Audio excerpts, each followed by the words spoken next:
सांग मैंने वीडियो देखु आपण केमती लगे कमेंट रे कहिबे।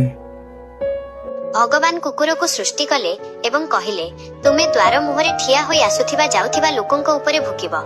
एथिपाई मु तुमको 20 वर्ष आयुष देउछि, किंतु कुकुर कहिला प्रभु केवल भुकिबा पई एते वर्ष, मते केवल 10 वर्ष दरकार।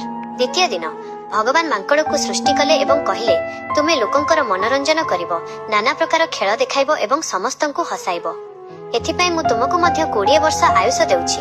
मांकड़ कहिला 20 वर्ष जाए डियाकुदा कले तो मु मरीजिबी, प्रभु मते केवल 10 वर्ष दियंतु। तृतीय दिन भगवान गाय को सृष्टि कले एवं कहिले तुमे चासी सहित बिलरे परिश्रम करिवो एवं निजर अमृत भଳି क्षीर समस्तंकर पालन करिवो।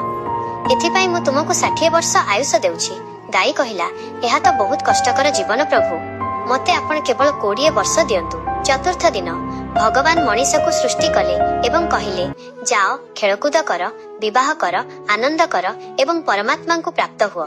एथिपाई मु तुमको 20 वर्ष आयुष देउछि। परिणाम किंतु लोभी मनीष बाकी सबु पशु मानकर बळका आयुष मागिनेला।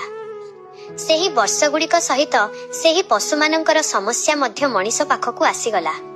मनीषर जीवन चक्र प्रथम 20 वर्ष मनीष भली आनंदरे कटे, तापर 40 वर्ष गाय भली परिवार पई खटिबारे कटे, तापर 10 वर्ष मांकड़ भली नाती नातुणी को हसाइबारे कटे, शेष 10 वर्ष कुकुर भली द्वार पाखरे बसी रहिबारे कटे।